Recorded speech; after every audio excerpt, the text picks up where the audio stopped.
Cada um de nós está presente na vida de quem a gente ama. Se a gente perder alguma dessas pessoas, a gente vai sofrer. Mas o que você sente diante do sofrimento de quem ama cada uma dessas mais de 100 mil pessoas que morreram de Covid-19 no Brasil? Aliás, 100 mil é o quê? Qual o tamanho desse número? O Brasil ultrapassou a marca de 100 mil mortos por Covid-19, pouco menos de 5 meses depois da primeira morte registrada pelo SARS-CoV-2 no país. O país continua em segundo lugar no mundo em número de casos e de mortes pela doença no mundo, atrás dos Estados Unidos em ambos os quesitos. Desde a primeira morte ser confirmada, em 12 de março, o número de óbitos cresce mês a mês, ao contrário do que se viu em países como Itália e Espanha. Segundo especialistas, também é preocupante o fato de que, desde o dia 19 de maio, quando o país registrou pela primeira vez mais de 1.000 mortes em um só dia devido ao vírus, a média diária de mortes não baixou. Isso significa que a curva brasileira de óbitos por Covid-19 atingiu um platô alto, e é hoje muito diferente do que ocorre em outras nações que enfrentam a pandemia. As mortes atuais por Covid-19 representam pouco menos de 0,05% da população do Brasil. E se espalham pelo país, apesar de serem mais concentradas nos estados de São Paulo, Rio de Janeiro, Ceará, Pernambuco e Pará. Mas a perda real que o Brasil contabiliza é impossível de medir. São mais de 100 mil vidas humanas. É para comemorar, né?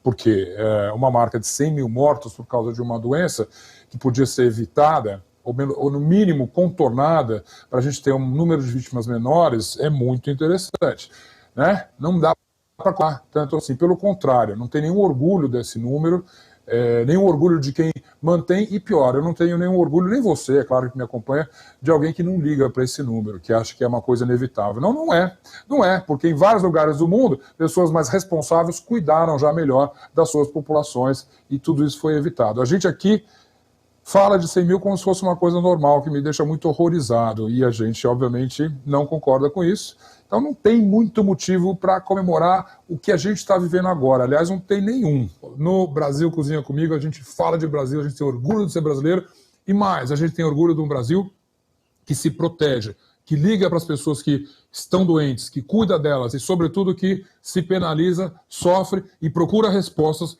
diante de um fato, de uma estatística terrível, que são 100 mil mortos no Brasil. Esse é o Brasil que a gente gosta. Não aquele que não liga para esses 100 mil, não aquele que acha que é tudo normal, não aquele que está meio preocupado só consigo e não com uma coisa chamada população, e não com uma coisa chamada cidadãos. Pais, mães, filhos, filhas, maridos, mulheres, avós, irmãos e irmãs. Manifestantes de todas as regiões do Brasil pediram a saída de Jair Bolsonaro, sem partido, da presidência da República. As ações fazem parte do Dia de Luta e de Luto, organizado pela Campanha de Solidariedade e do Fora Bolsonaro, das Frentes Brasil Popular e Povo Sem Medo e outros movimentos sociais. Além de pedir a saída de Bolsonaro, os movimentos destacam o número de mortos por Covid-19 no Brasil, que chegará a 100 mil óbitos ainda neste fim de semana. Os cartazes trazem a frase 100 mil mortos, 100 mil motivos, relacionando o número à postura negligente do presidente diante da pandemia. Os atos ocorreram em capitais e no interior. No centro do Rio de Janeiro, em frente ao Monumento dos Pracinhas, dezenas de pessoas se reuniram para um ato em homenagem aos quase 100 mil mortos pela Covid-19 no Brasil. Em São Paulo, as manifestações foram nas ruas do Boqueirão e Jardim São Savério, comunidades onde foi realizada a campanha de solidariedade da Escola Nacional Paulo Freire. Houve ato também em Brasília, com a extensão de faixas na Ponte do Bragueto. Os movimentos também querem dialogar com a sociedade sobre a necessidade de dar um basta à política genocida do governo Bolsonaro. A política do governo Bolsonaro é de morte, atingindo principalmente os mais pobres e o povo negro. Precisamos nos levantar, pois nosso povo está morrendo de vírus e de fome, aponta o comunicado das organizações populares sobre a mobilização.